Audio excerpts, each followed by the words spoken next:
परमेश्वर यीशु मसीह के मीठे नाम में आप सभी भाई बहनों को नमस्कार। हम रोमियो की पत्री 5वीं अध्याय और वो पुस्तक हम पढ़ रहे हैं और हमारा विषय है विश्वास के द्वारा धार्मिकता। और हम पिछले वीडियो में 3 भागों में हमने पढ़ा कैसे धार्मिकता विश्वास से आती है और धार्मिकता के फलों के बारे हम पिछले हफ्ते हम पढ़ रहे थे। आज उसका दूसरा भाग है धार्मिकता के फल, भाग 2 में आप लोगों का स्वागत। हम मिलकर जब हम वचन पढ़ते हैं तो प्रभु आशीष देते हैं, पवित्र आत्मा हमारे हृदयों में कार्य करें और वचन में प्रभु के महान सच्चाइयों को समझने के लिए प्रभु हमें मदद करें। पिछले 3 वीडियो मैंने डाला था धार्मिकता के परिणाम, भाग 1 का 1 का 2 और पहला भाग का तीसरी भाग। इन वीडियो को आप जरूर देखें। इनमें हमने सीखा 8 परिणामों के बारे हमने पढ़ा था। परमेश्वर से शांति यानी कि विश्वास के साथ जो धार्मिकता, परमेश्वर का स्वयं धार्मिकता हमें जो प्राप्त होता है उससे हमें मिलता है परमेश्वर के साथ शांति, परमेश्वर से मेल मिलन यानी कि कोई दुश्मनी नहीं है, ईश्वर तक हमें पहुंच है। हालेलुया। और चौथा फल हमने देखा परमेश्वर की महिमा की आशा। एक दिन परमेश्वर हमें नए शरीर देंगे। हालेलुया। यीशु मसीह का शरीर जैसे था वैसा ही एक शरीर हम सभी विश्वासियों को देंगे। और आज सुख दुख में हमें आनंद है क्योंकि हमें पता है आज का दुख कुछ ही समय के लिए है परंतु अनंत सुख हालेलुया परमेश्वर हमारे लिए स्वर्ग स्थानों में रखा है। और हमने देखा हमारे दिलों में परमेश्वर ने पवित्र आत्मा दी गई है। परमेश्वर ने दे चुका है, हमारे हर विश्वासी के हृदय में पवित्र आत्मा दिया गया है। ये सब धार्मिकता का फल है।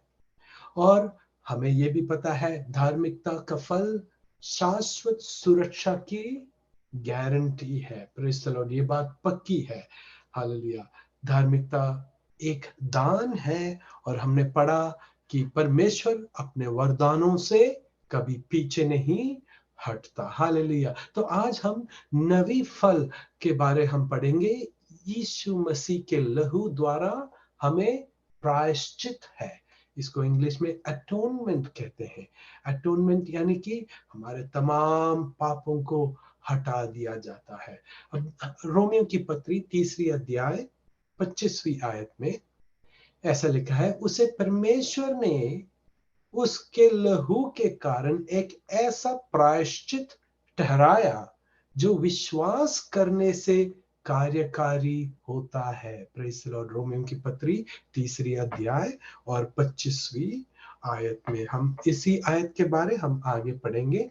पहले हम समझते हैं ये प्रायश्चित, द डे ऑफ अटोनमेंट के बारे हम पढ़ते हैं। ये प्रायश्चित का पद का हिब्राई शब्द का अर्थ है लोगों के पापों को ढकना। ढकना। हालेलुया। इस्राएल के लिए यहोवा ने 7 मुख्य पर्व दिए थे। पहला था फसह का यानी कि पैसओवर और अखमीरी रोटी का पर्व। ये पैसओवर यानी कि फसह का त्योहार यीशु मसीह के क्रूसीकरण को दिखलाता है। और पौलुस कुरिन्थियों की पत्री में कहता है हमारा फसह का मेमना यीशु मारा गया है, हमारे लिए बलिदान हो चुका है। तो हालेलुया। और ये उस रात का दिन जिस दिन इस्राएल मिस्रईम से बाहर आने को था, परमेश्वर ने उनको आज्ञा दिया था कि हर यहूदी परिवार अपने घरों में सुरक्षित होकर बैठे और उनको क्या करना था, एक परिवार के लिए एक मेमना उसका बलिदान कर उसका लहू द्वार के यानी कि उनके डोर पोस्ट्स, उनके द्वार के वहां लगाना था। और ताकि जब मृत्यु का दूत जब वो लहू देखे तो वो पार कर लेगा, वो उस घर में प्रवेश नहीं करेगा। वो एक चिन्ह था। हालेलुया। ये उद्धार का एक चिन्ह है। Praise the Lord. हम इसके बारे आगे पढ़ेंगे। तो वो है फसह का त्योहार, यीशु मसीह के क्रूसीकरण को दिखलाता है। उसके बाद है अखमीरी रोटी का पर्व, यानी कि अनलीवेंड ब्रेड। ये यीशु का दफन के बारे दिखलाता है और यीशु मसीह के पाप रहित जीवन के बारे दिखलाता है। और तीसरा त्योहार था पहली फल, द फर्स्ट फ्रूट्स। वो यीशु मसीह का पुनरुत्थान को दिखलाता है। पहली कुरिन्थियों की पत्री 15वीं अध्याय 20 से लेकर 23 तक हम पढ़े तो वहां इसके बारे लिखा गया है। और इसका निर्देश इसराइल को लेविया व्यवस्था 23वीं अध्याय 9वीं आयत से लेकर 14वीं आयत तक दिया गया है। यीशु मसीह का पुनरुत्थान के बारे दिखलाता है पहला फल का त्योहार। चौथा त्योहार है पेंटिकोस्ट के दिन। ये पुनरुत्थान के 50वें दिन, पुनरुत्थान के दिन के बाद 50वें दिन ये त्योहार मनाया जाता है इसराइल में। ये हम देखते हैं ये चार जो त्योहार है वसंत ऋतु के समय में ये मनाया जाता है और ये यीशु के पहले आगमन पर पूरा हुआ है ये चार। और ये चार त्योहारों के बाद इनका पांचवा त्योहार है तुरही की त्योहार। ये रैप्चर को दिखलाया जाता है। इसको इंग्लिश में फेस्टिवल ऑफ ट्रम्पेट्स कहा जाता है। रैप्चर कलीसिया का उत्साह को दिखलाता है। ये अब ये आने को है। अगला भविष्यवाणी परमेश्वर के वचन के अनुसार अगला भविष्यवाणी के कार्यक्रम में अगला इवेंट जो है वो कलीसिया का उत्साह है। हालेलुया। इसके बाद है अटोनमेंट। देखिएगा ये द फेस्टिवल ऑफ ट्रम्पेट्स और अटोनमेंट यानी कि प्रायश्चित, ये दोनों त्योहार महासंकट के समय में मनाया जाता है। तुरही की त्योहार पे कलीसिया बादलों में उठाया ले जाता है, पर हम परमेश्वर के साथ होंगे तब पृथ्वी में 7 साल का महाक्लेश शुरू हो जाता है। और वो 7 साल का महाक्लेश के अंत में जब परमेश्वर यीशु मसीह दोबारा आएंगे और ओलिव पर्वत पर जब परमेश्वर का पांव रहेगा, उस समय यहूदी लोगों का उद्धार होता है, यानी कि उनका प्रायश्चित का समय ये संकट काल का अंतिम दिन में है। हालेलुया। और उसके बाद अंतिम त्योहार है तंबुओं का त्योहार, फेस्टिवल ऑफ टेंट्स। ये यीशु मसीह का सहस्राब्दी साम्राज्य को दिखलाता है। Praise the Lord.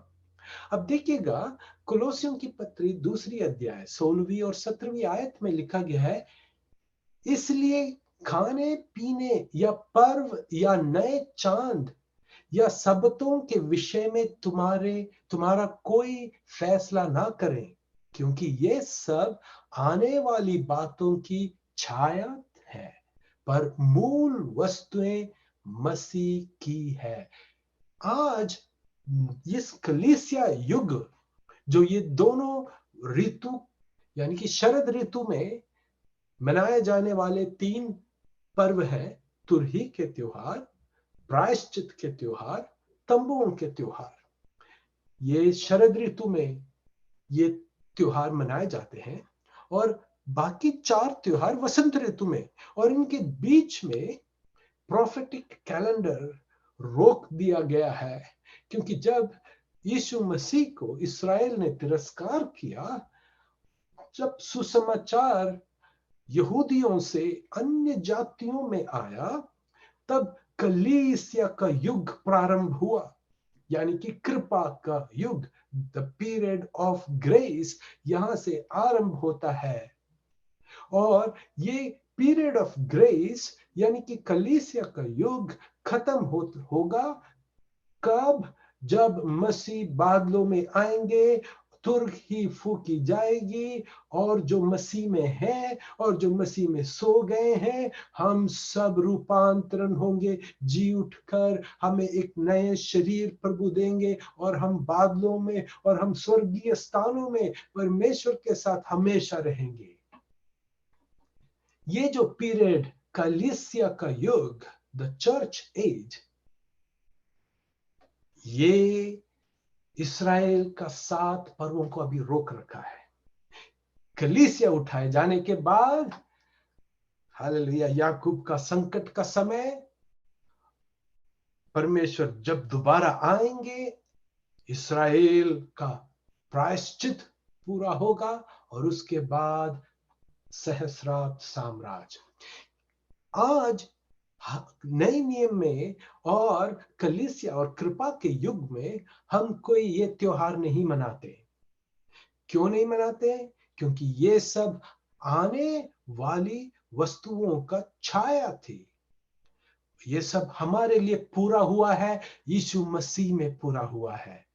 और इसलिए प्रेरित पौलुस कहता है, हम मसीह में संपूर्ण है। Praise the Lord. इस विषय में मैं आपको एक वचन बताना चाहता हूं, प्रेरितों के काम 3 अध्याय 19 से लेके 21वीं आयत तक जब हम पढ़ेंगे, बहुत ही जरूरी है ये बात समझना। विश्रांति के दिन इस्राएल के लिए कब होगा? देखिएगा, इसलिए मन फिराओ, ये कौन प्रचार कर रहा है? ये पतरस प्रचार कर रहा है। पतरस कर रहा है पेंतेकोस्त के दिन, पवित्र आत्मा आने के बाद, हालेलुया, जब यहूदियों का समूह को संदेश दे रहा था प्रेरित पतरस, और कह रहे हैं, इसलिए मन फिराओ और लौट आओ कि तुम्हारे पाप मिटाए जाएं, जिससे प्रभु के सम्मुख से विश्रांति के दिन आए, यानी कि सुख के दिन आए, और वह उस मसीह यीशु को भेजे जो तुम्हारे लिए पहले ही से ठहराया गया था। अवश्य है कि वह स्वर्ग में उस समय तक रहें जब तक कि वह सब बातों का सुधार न कर ले, जिसकी चर्चा परमेश्वर ने अपने पवित्र भविष्यवक्ताओं के मुख से की है, जो जगत की उत्पत्ति से होते आए हैं। ये वचन को समझना बहुत ही जरूरी है। प्रेरित पौलुस कह रहे हैं, यहूदियों से प्रचार कर रहे हैं और कह रहे हैं, मन फिरा लो ताकि सुख के दिन आ जाएं। परंतु ये सुख के दिन, ये विश्रांति के दिन कब आएगा? तब आएगा जब वह कौन है? पिता उस मसीह पुत्र को भेजे जो तुम्हारे लिए पहले से ही ठहराया गया था। और तब तक ये आवश्यक है कि वह कौन? मसीह स्वर्ग में उस समय तक रहे। ये कौन सा समय है? हालेलुया, ये समझना बहुत जरूरी है। इस्राएल के 7 त्योहारों के बारे हमने पढ़ा था अभी। देखिएगा, ये विश्रांति के दिन कब आएगा? यीशु मसीह को पहले बार जब यीशु मसीह को भेजा, यीशु मसीह यहूदियों के बीच में कार्य किया। यीशु मसीह ने ऐसे कहा, मुझे पिता ने भेजा है दाऊद के घराने के खोए हुए भेड़ों को ढूंढने के लिए। यीशु मसीह का संसारिक सेवकाई हम अन्य जातियों के लिए नहीं था। यीशु मसीह ने अपने चेलों को जब दो दो कर भेजा था, उनसे प्रत्येक रूप में आज्ञा दी थी कि अन्य जातियों के घर में नहीं प्रवेश करना, केवल यहूदियों के घर में ही प्रवेश करना। Hallelujah, praise the Lord. और यीशु मसीह कहते हैं, देखो मैं उन शिष्यों से कहते हैं, जिस तरह पिता ने मुझे भेजा है उस तरह मैं तुम लोगों को भेज रहा हूं। यीशु मसीह को पिता ने किसके घर में भेजा, किसके घराने में भेजा? यहूदियों के घर में भेजा। यहूदियों का मसीह था। और 12 चेलों का सेवकाई भी वे गए थे। जब यहूदी चितर फितर गए थे, अन्य राष्ट्रों में चितर फितर गए थे, 12 चेले भी गए थे, परंतु केवल यहूदियों के घरों में ही गए थे। अन्य जातियों के बीच में उनका सेवकाई नहीं था। Praise the Lord. जब इस्राएल ने अपना मसीह को तिरस्कार किया, जब स्तेफानोस को पथराव किया और पवित्र आत्मा को उन्होंने दुखी किया, उसके बाद परमेश्वर यीशु मसीह प्रेरित पौलुस का उद्धार करते हैं और प्रेरित पौलुस को सुसमाचार प्रकट करते हैं, कृपा का सुसमाचार का प्रकाशन देते हैं। इसलिए प्रेरित पौलुस गलातियों की पत्री पहली अध्याय में कहते हैं, मैंने जो सुसमाचार प्रचार किया है वो मैंने किसी व्यक्ति से प्राप्त नहीं किया, किसी संस्था से नहीं प्राप्त किया, परंतु परमेश्वर स्वयं, परमेश्वर यीशु मसीह ने स्वयं उनको प्रकाशन के रूप में दिया है। Hallelujah, praise the Lord. तो प्रेरित पौलुस द्वारा यीशु मसीह कृपा का सुसमाचार अन्य जातियों को देता है। और हम देखते हैं प्रेरित पौलुस अपोस्तलों के प्रेरितों के काम 13वीं अध्याय के अंतिम भाग में, जब यहूदी लोग प्रेरित पौलुस को तिरस्कार करते हैं, वो कहते हैं जरूरी था कि ये सुसमाचार पहले आप लोगों के बीच में प्रचार किया जाए, क्योंकि उद्धार पहले यहूदियों का फिर अन्य जातियों का था। परंतु अब जब यहूदियों भाई बहनों, जब आप लोगों ने त्याग किया, अब हम ये सुसमाचार अन्य जातियों के पास पहुंचाते हैं। और हम आगे जब पढ़ते हैं, हमें ये समझ आता है अन्य जाति लोग बड़े खुशी से ये सुसमाचार को स्वीकार किया और कलीसिया में अन्य जातियों का संख्या बढ़ता गया। Praise the Lord. तो इस्राएल का जो भविष्यवाणी का जो प्रोग्राम था वो रुक गया है। दानियल का 70th वीक दर्शन का जो 70 हफ्ते का जो दर्शन दानियल ने देखा था, वो 69th वीक तक पूरा हुआ है और आखिरी हफ्ता यानी कि 7 साल अभी पूरा होने को बचता है। वो 7 साल को कहते हैं याकूब के संकट का समय। देखिएगा, आज जब हम मसीह में विश्वास रखते हैं, हमारा उद्धार उसी वक्त होता है और परमेश्वर हमें पवित्र आत्मा का छाप लगा देते हैं और पवित्र आत्मा हमारे हृदयों में परमेश्वर हालेलुया बयाने के रूप में देते हैं। परंतु हमारा जो शुभ दिन है वो अभी से ही शुरू हो गया है। जिस क्षण एक व्यक्ति इस कृपा के युग में मसीह पर भरोसा रखता है अपने उद्धार के लिए, उसी वक्त से जिस तरह यूहन्ना के पत्री में लिखा है, हम मृत्यु के दंड से पार जीवन में प्रवेश कर चुके हैं। Hallelujah, praise the Lord.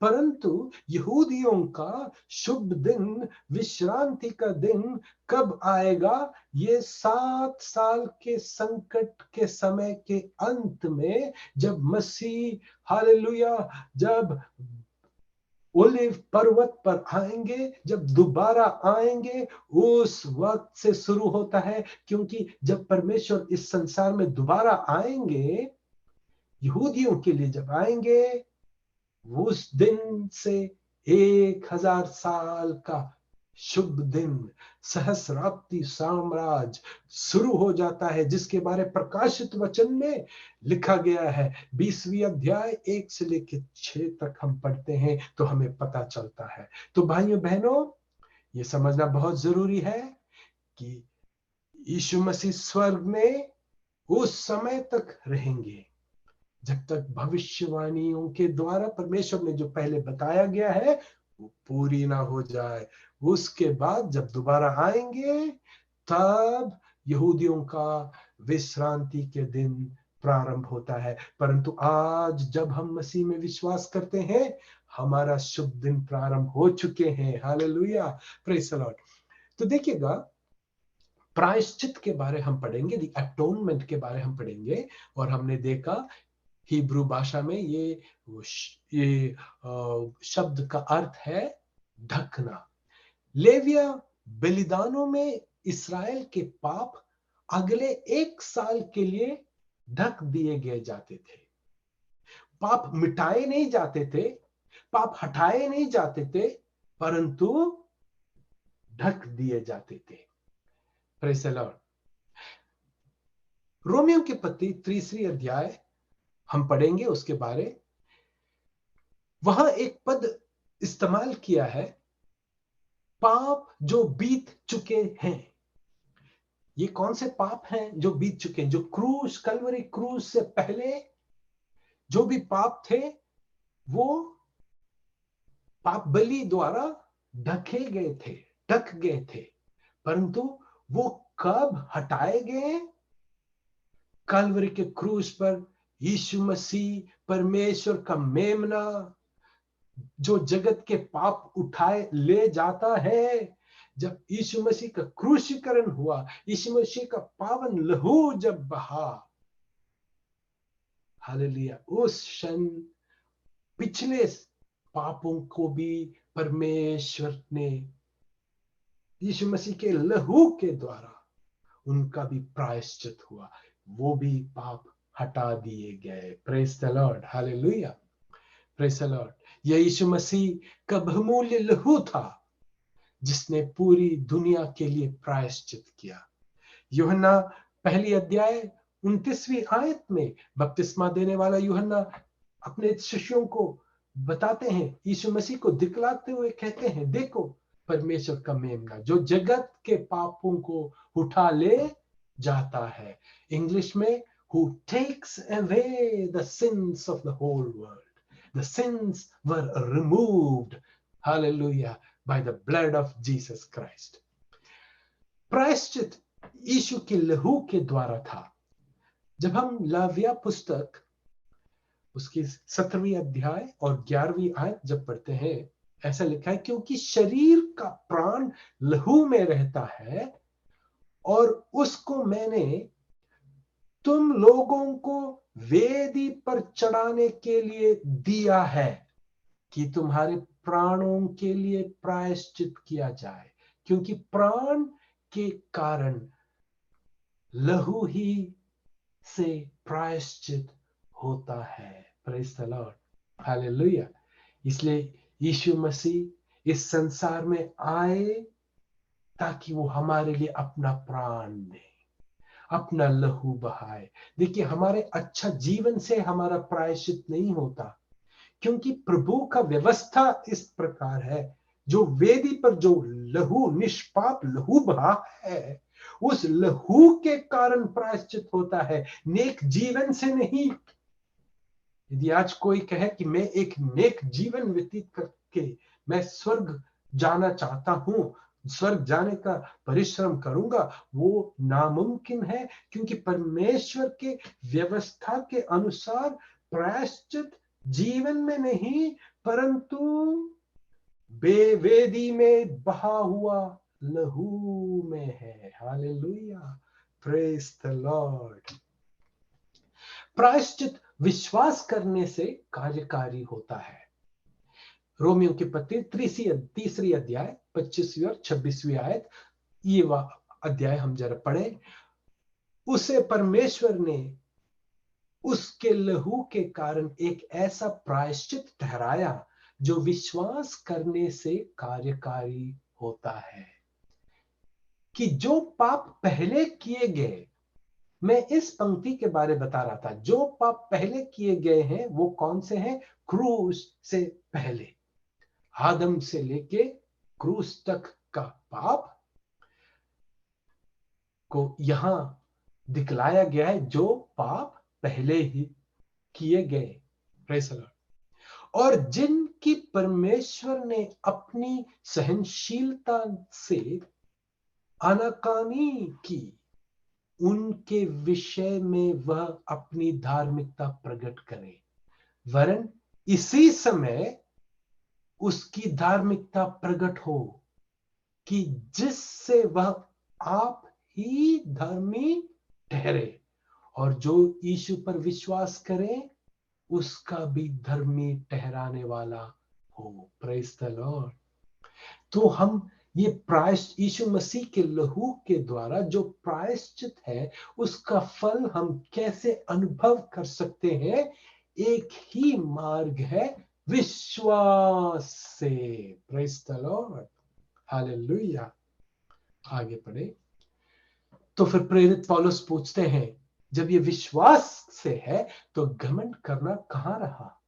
उसकी तो जगह ही नहीं। कौन सी व्यवस्था के कारण से? क्या कर्मों की व्यवस्था से? नहीं, वरन विश्वास की व्यवस्था के कारण। आज हम वो स्वतंत्रता जो यीशु मसीह की कुर्बानी से है, वो हम कैसे प्राप्त कर सकते हैं? विश्वास की व्यवस्था से, कर्मों की व्यवस्था से नहीं। उसकी 28वीं आयत में, इसलिए हम इस परिणाम पर पहुंचते हैं कि मनुष्य व्यवस्था के कामों के बिना विश्वास के द्वारा धर्मी ठहरता है। Praise the Lord. इन आयतों को समझना बहुत ही जरूरी है। Praise the Lord. तो हम जरा देखते हैं ये प्रायश्चित के दिन क्या होता है। प्रायश्चित के दिन, हालेलुया, लेवी व्यवस्था 16वीं अध्याय में ये पूरा वो क्रमानुसार लिखा गया है। तो पहले महायाजक पुरोहित अपने पापों के लिए एक कुर्बानी करता है। उसके बाद मंडली से 2 भेड़ों को चुन के ले आते हैं और चिट्ठी डाली जाती है, और उन 2 भेड़ों से एक को, हालेलुया, बलि का बकरा बना देते हैं, और दूसरे को, हालेलुया, पाप बलि के लिए, हालेलुया, उसका लहू इस्तेमाल किया जाता है। जो बलि का बकरा है, उसके सिर में महायाजक अपने दोनों हाथ रखकर इस्राएल के पापों को उसके सिर पर वो डाल देते हैं। वो बताते हैं इस प्रकार की, हे बकरी, इस्राएल के अगले 1 साल का तमाम पाप तेरे ऊपर हम डालते हैं। हालेलुया। वो कन्फेस करते हैं।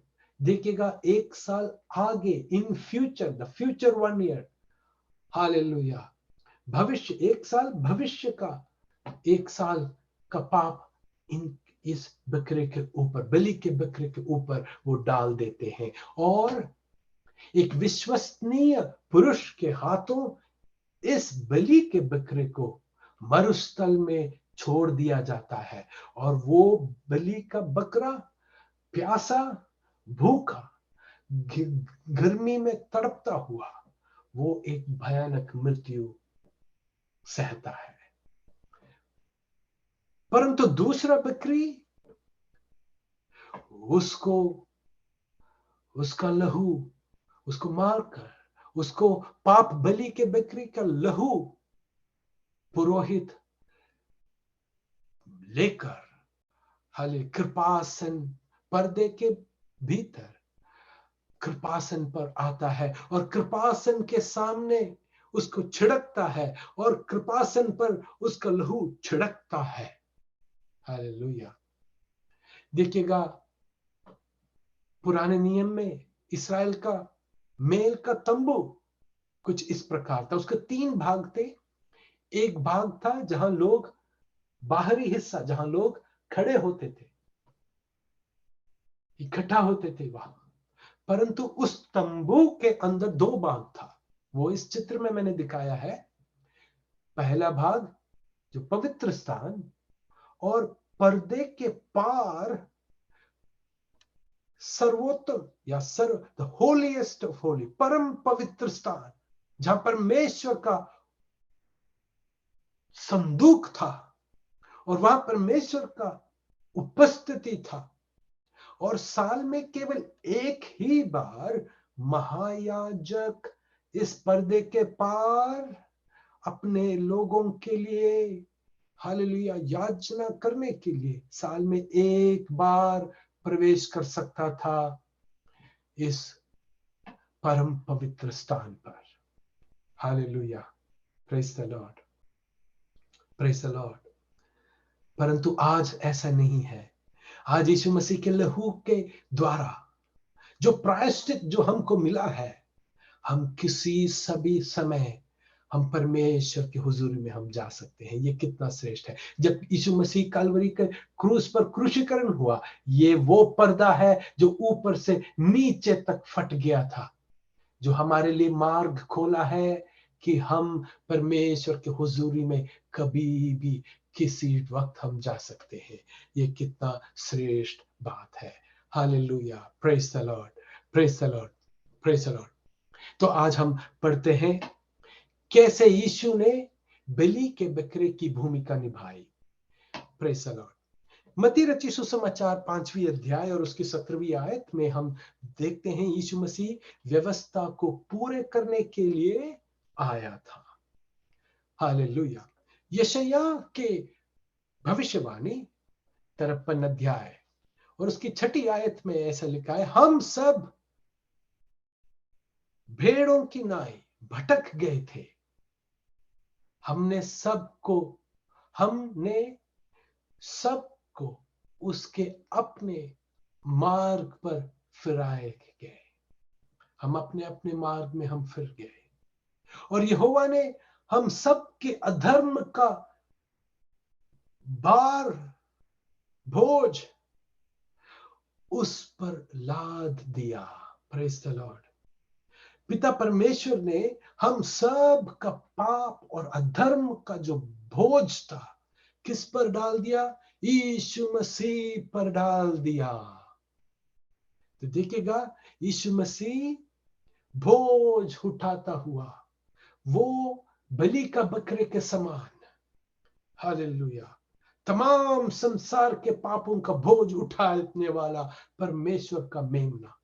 देखिए उसकी 7वीं आयत में, वह सताया गया तो भी वह सहता रहा और अपना मुंह न खोला।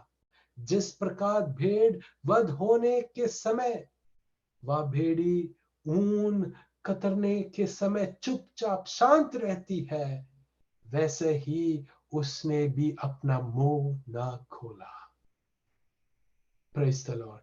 दूसरी कुरिन्थियों की पत्री 5वीं अध्याय 21वीं आयत में ऐसे लिखा, क्योंकि जो पाप से अज्ञात था उसी को उसने हमारे लिए पाप ठहराया कि हम उसमें होकर परमेश्वर की धार्मिकता बन जाए। हालेलुया, हालेलुया। इसको कहते हैं imputation of sin, imputation of righteousness. हमारे सारे पाप का दंड का बोझ यीशु पर प्रभु परमेश्वर पिता ने डाला और यीशु मसीह का धार्मिकता से विश्वासी को अलंकृत किया। इसको कहते हैं imputation of sin, imputation of righteousness. प्रभु आशीष दे। हालेलुया। हम देखते हैं भजन संहिता 22, ये पूरा अध्याय दाऊद ने एक भविष्यवाणी के रूप में यीशु मसीह के कष्टानुभव के बारे और क्रूसीकरण के बारे लिखा गया है। और कहते हैं यीशु मसीह के बारे, मेरा बल ठिकरे के समान सूख गया है और मेरी जीभ तालू से लग गई है। तुमने मुझे मृत्यु की धूल में मिला दिया। यूहन्ना की सुसमाचार 19वीं अध्याय। इसके बाद यीशु ने यह जानकर कि अब सब कुछ हो चुका, इसलिए कि पवित्र शास्त्र की बात पूरी हो गई, मैं प्यासा हूं। जब यीशु ने खट्टी दाखरस ली तो कहा पूरा हुआ और सिर झुकाकर प्राण त्याग दिया। भाइयों बहनों, hallelujah, praise the Lord, praise the Lord, hallelujah, hallelujah. ये कितना महान बात है।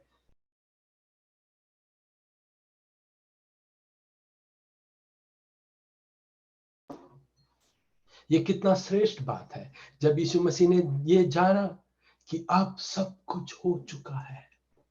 आपका और मेरा और इस संसार के उद्धार का जो कीमत था वो पूरा हो चुका है। वो प्रायश्चित का कार्य पूरा हो चुका है। जब परमेश्वर ने जाना, जब यीशु मसीह ने वो जाना तो वो कहा मैं प्यासा हूं। वो किसके लिए प्यासा था? हालेलुया, आपके और मेरे विश्वास के लिए प्यासा। प्रभु यीशु आज क्या चाहता है कि कोई नाश ना हो, कोई मनुष्य नाश ना हो, परंतु उस पर विश्वास कर विश्वास के द्वारा अनंत जीवन पाए।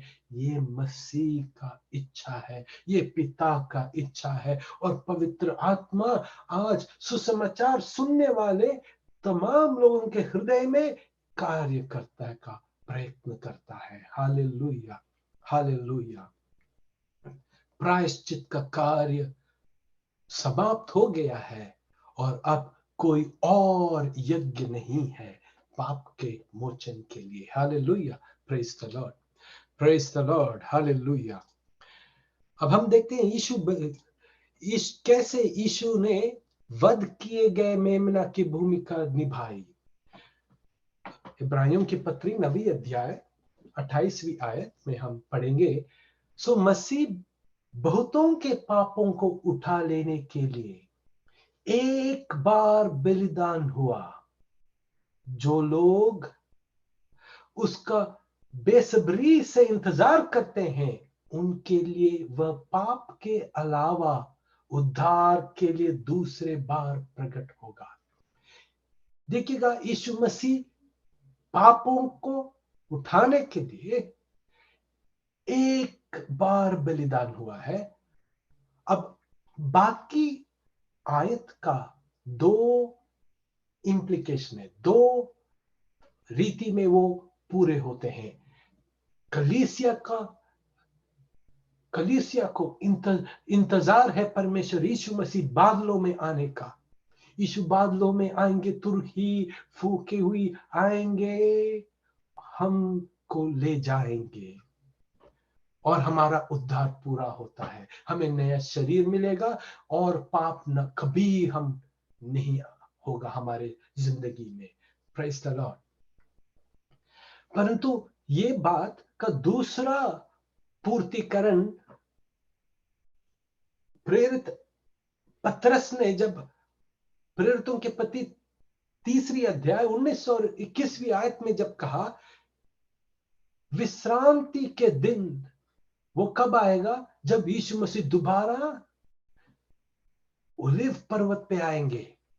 उस दिन उसके लिए बेसब्री से जो इंतजार कर रहे हैं यहूदी लोग, जो बड़े पीड़ा के बीच में परमेश्वर उनके उद्धारकर्ता के लिए वो इंतजार कर रहे हैं, उनका उद्धार पूरा होता है जब यीशु मसीह दोबारा आएंगे। हालेलुया। रोमियो के पत्री 5वीं अध्याय 9वीं आयत में, सो जबकि अब हम उसके लहू के कारण धर्मी ठहरे तो उसके द्वारा क्रोध से क्यों ना बचेंगे। आज कलीसिया के युग वो महाक्लेश के द्वारा नहीं गुजरेंगे। हालेलुया। हमको जो यीशु मसीह ने अपने लहू से धर्मी ठहराया है, हम परमेश्वर के क्रोध से हम जरूर बचेंगे। हालेलुया। इफिसियों की पत्री 2 अध्याय और 13वीं आयत में, परंतु अब तो मसीह यीशु में तुम जो पहले दूर थे, मसीह के लहू के द्वारा निकट हो गए हैं। हम आज पिता के निकट है, कोई दूरी नहीं है। और ये हमने कैसे प्राप्त किया? मसीह यीशु के लहू के द्वारा। Hallelujah, praise the Lord. इफिसियों की पत्री 1 अध्याय 7वीं आयत में हमें उसमें उसके लहू के द्वारा छुटकारा है, अर्थात पापों की क्षमा उसके उस अनुग्रह के धन के अनुसार मिला है। यीशु के लहू से हमें पापों से, तमाम पापों से छुटकारा मिला है। हालेलुया। सो जबकि अब हम उसके लहू के कारण धर्मी ठहरे, तो उसके क्रोध से हम क्यों ना बचेंगे? हालेलुया। मसीह वह मेमना जो वध किया गया था। पहली पत्रस 1 अध्याय 18वीं और 19वीं आयत में हम देखते हैं, क्योंकि तुम जानते हो कि तुम्हारा निकम्मा चाल चलन जो बाप दादों से चला आता है, उससे तुम्हारा छुटकारा सोने चांदी जैसे नाशमान वस्तुओं के द्वारा नहीं हुआ, परंतु निर्दोष और निष्कलंक मेमने के समान मसीह के बहुमूल्य लहू के द्वारा हुआ है। Hallelujah, praise the Lord, praise the Lord. ये इस आयत में कहते हैं यीशु मसीह का लहू नाशमान नहीं है। हालेलुया, वो सदा काल के लिए रहता है। बहुमूल्य लहू यीशु मसीह का, जिसमें हमारा छुटकारा है। हालेलुया। मसीह ने अपने लहू के साथ स्वर्गीय तंबू के सबसे पवित्र स्थान में प्रवेश किया और हालेलुया कृपासन में अपना लहू छिड़क कर, वो कृपासन के चारों ओर छिड़क कर, हालेलुया, हालेलुया, हमारे लिए प्रायश्चित का कार्य पूरा किया है। देखिएगा यूहन्ना की सुसमाचार 20वीं अध्याय उसकी 17वीं आयत में, जब मरियम मगदलीन वाली, हालेलुया, जब यीशु मसीह का पुनरुत्थान के बाद, हालेलुया, जब यीशु मसीह के गुफा में जहां यीशु मसीह का दफनाया गया था वहां गए थे, तो वहां हम देखते हैं यीशु मसीह वो गुफा खुला हुआ मिला। हालेलुया। और यीशु मसीह को वहां नहीं दिखा, उनका शरीर वहां नहीं था। तब वो रोती हुई कहती है और एक आवाज पीछे सुनता है, मरियम। और जब यीशु मसीह, और जब मरियम मुड़ के देखते हैं, यीशु मसीह को देखते हैं, यीशु मसीह ने कहा, मुझे मत छू, क्योंकि मैं अब तक पिता के पास ऊपर नहीं गया, परंतु मेरे भाइयों के पास जाकर उनसे यह कह दे कि मैं अपने पिता और तुम्हारे पिता और अपने परमेश्वर और तुम्हारे परमेश्वर के पास ऊपर जाता हूं। देखिएगा उसी अध्याय में उसकी 27वीं आयत में, जब यीशु मसीह बंद कमरे में प्रवेश करते हैं, जहां अपने चेले इंतजार कर रहे थे, जहां चेले बैठे हुए थे, थॉमस से कहता है, हे थॉमस, मेरे पंजरों में तू अपने उंगली डाल, मुझे छू और जान ले कि मैं वही मसीह हूं। हालेलुया, जो क्रूस पर चढ़ाया गया है। अपना अविश्वास को दूर कर। देखिएगा ये पहली 17वीं आयत और 27वीं आयत में 8 दिन का गैप है। 17वीं आयत में यीशु कहते हैं मरियम से, मुझे मत छू, क्योंकि मैं पिता के पास नहीं गया, मैं जा रहा हूं। हालेलुया। और 27वीं आयत में कहते हैं, मुझे छुओ। इन 8 दिनों के बीच में यीशु मसीह अपने लहू के साथ स्वर्गीय तंबू में प्रवेश किया और वो परम पवित्र स्थान पर हालेलुया प्रवेश कर अपने ही लहू के साथ, किसी भेड़ बकरे के लहू के साथ नहीं, अपने ही लहू के साथ, हालेलुया। देखिएगा यीशु मसीह बलि का वो भेड़ भी था और बलिदान हालेलुया अर्पित करने वाला महापुरोहित भी था। हालेलुया अपने ही लहू के साथ प्रवेश कर कर तमाम संसार के पापों का प्रायश्चित पूरा करते हैं। Hallelujah praise the Lord. हम पर पिता द्वारा यीशु के लहू का छिड़काव किया गया है, ये समझना बहुत ही जरूरी है। हालेलुया जब हम यीशु मसीह पर विश्वास करते हैं, पिता परमेश्वर अपने इकलौता पुत्र यीशु के बहुमूल्य लहू हम पर हमारे हृदयों में छिड़कता है। हालेलुया देखिएगा इब्रानियों की पत्री 10वीं अध्याय 22 से लेकर 23वीं आयत तक आप पढ़े।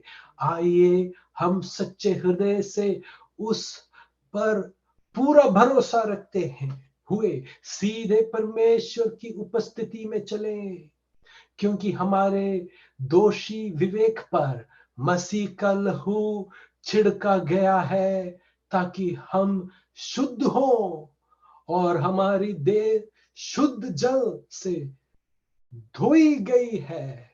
हालेलुया ये यहाँ शुद्ध जल किसको दिखलाता है? परमेश्वर का वचन को दिखलाता है।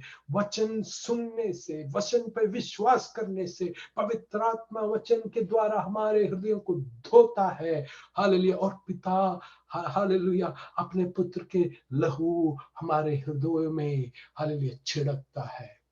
इसलिए देखिए आगे 23वीं आयत में कहते हैं, आइए हम उस आशा को डगमगाए बिना दृढ़ से थाम रहें, क्योंकि परमेश्वर पर अपना वादा निभाने के लिए भरोसा किया जा सकता है।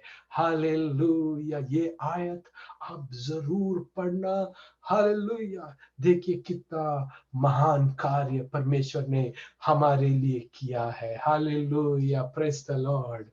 मसीह के बलिदान की सर्वोच्चता के बारे हम कुछ आयतें पढ़ें। ये वीडियो थोड़ा लंबा है परंतु ये विषय बहुत ही गंभीर है, पढ़ना बहुत जरूरी है। देखिएगा इब्रानियों की पत्री 7वीं अध्याय 23 से लेकर 25 तक।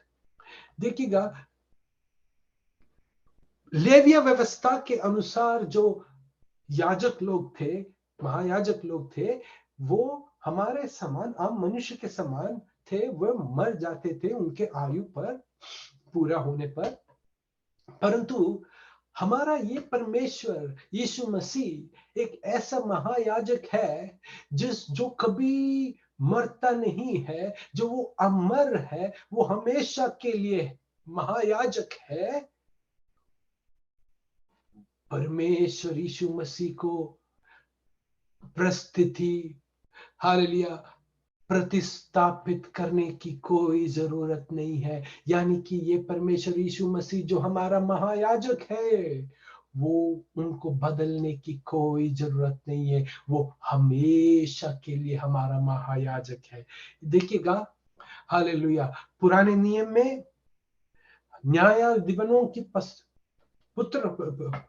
पुस्तक में, द जजेस, न्यायियों की पुस्तक में, जब परमेश्वर एक न्यायी को खड़ा करता है, वो न्यायी जब तक जीवित है उस इस्राएल में शांति था।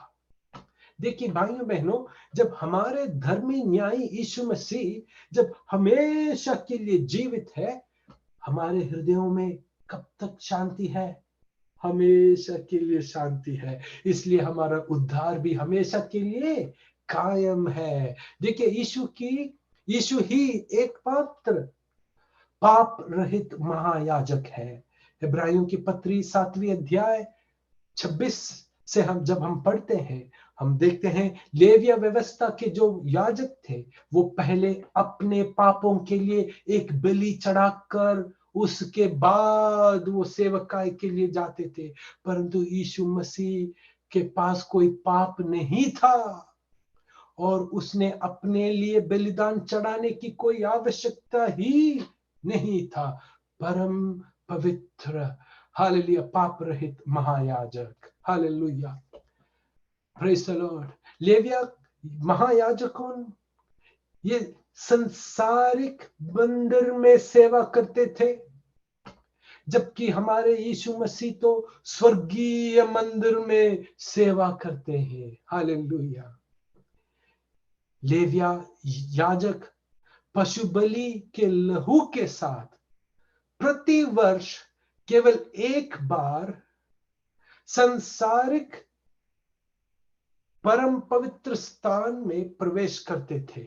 यीशु ने अपने स्वयं के लहू के बलिदान के साथ स्वर्ग के परम पवित्र स्थान में प्रवेश किया है और वह अभी भी वहां हमारी ओर से सेवा कर रहा है। यह सच्चाई इब्रानियों की पत्री 9वीं अध्याय 11वीं आयत से लेकर 24वीं आयत तक हम पढ़ सकते हैं और ये हम समझ सकते हैं। हमारे यीशु मसीह का सेवकाई खत्म नहीं हुआ है, hallelujah, praise the Lord, praise the Lord, hallelujah. दिन भर दिन हर याजक खड़ा होता है और अपने धार्मिक कर्तव्यों का पालन करता है। वह बार बार वही बलिदान चढ़ाया है जिससे पाप कभी दूर नहीं हो सकते थे, पाप केवल ढके ही जाते थे। परंतु जब यह महायाजक मसीह पापों का बदले एक ही बलिदान सर्वदा के लिए चढ़ाकर परमेश्वर के दाहिनी ओर जा बैठा और उसी समय से वह अपने शत्रुओं को चरणों की चौकी बनाने की बाट जोता रहता है, हालेलुया, क्योंकि उसने एक ही बलिदान के द्वारा उन्हें जो पवित्र किए गए हैं सर्वदा के लिए सिद्ध कर दिया है। ये बहुत ही श्रेष्ठ वचन है। इब्राहिम की पत्री 10वीं अध्याय 11वीं आयत से लेकर 14वीं आयत तक देखिएगा। जो मसीह के बलिदान पर जो आश्रय रखता है उनको मसीह ने अपने एक ही बलिदान के द्वारा, हालेलुया, हमें हमेशा के लिए पवित्र कर दिया गया है और सर्वदा के लिए सिद्ध कर दिया गया है। We have been made perfect by one sacrifice forever. Hallelujah. Praise the Lord. Hallelujah. Hallelujah. यीशु मसीह ने हमारे उद्धार के लिए संतोषजनक भुगतान किया है। इसको इंग्लिश में कहते हैं प्रोपिसिएशन, ए सैटिस्फैक्टरी पेमेंट।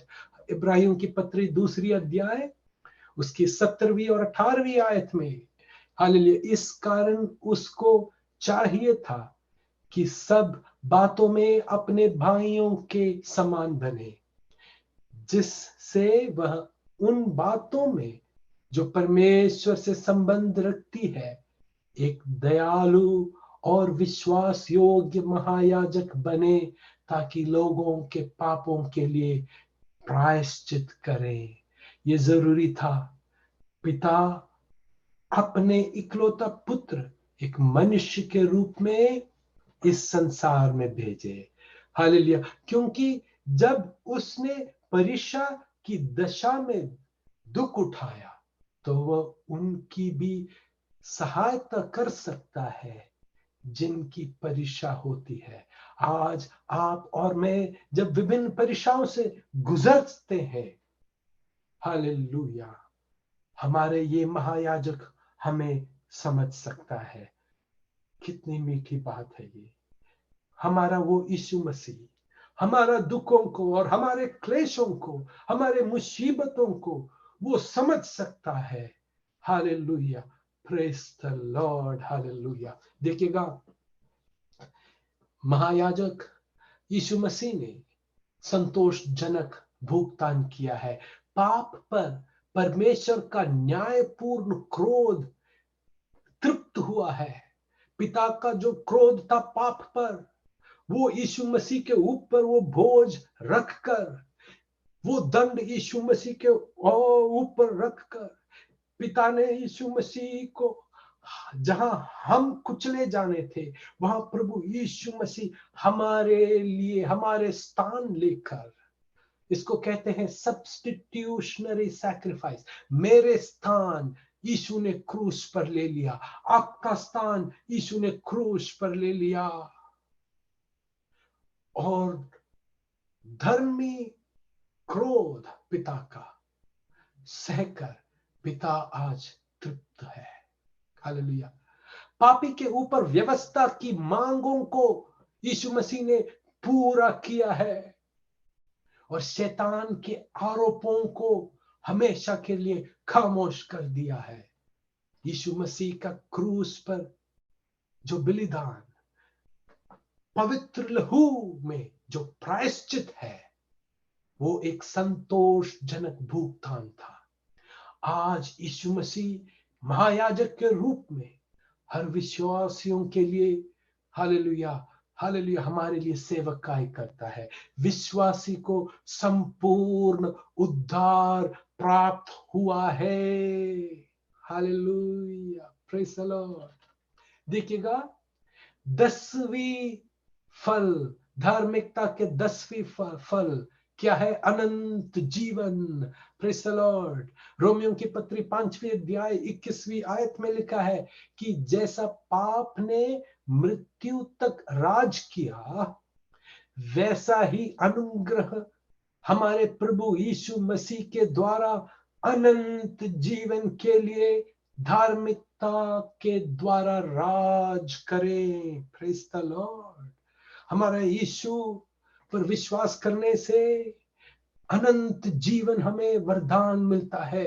रोमियो की पत्री 6वीं अध्याय और उसकी 23वीं आयत में ऐसे लिखा है, क्योंकि पाप की मजदूरी तो मृत्यु है, परंतु परमेश्वर का मुफ्त वरदान हमारे प्रभु यीशु मसीह में अनंत जीवन है। वो एक वरदान है। It is a free gift.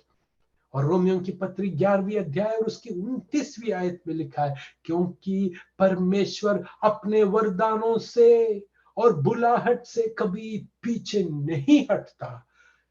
O hallelujah, the gift and the calling of God is irrevocable. इसका मतलब यह है कि हम कभी भी अनंत जीवन कभी भी खो नहीं सकते, क्योंकि हमारा ये अनंत जीवन किस में है?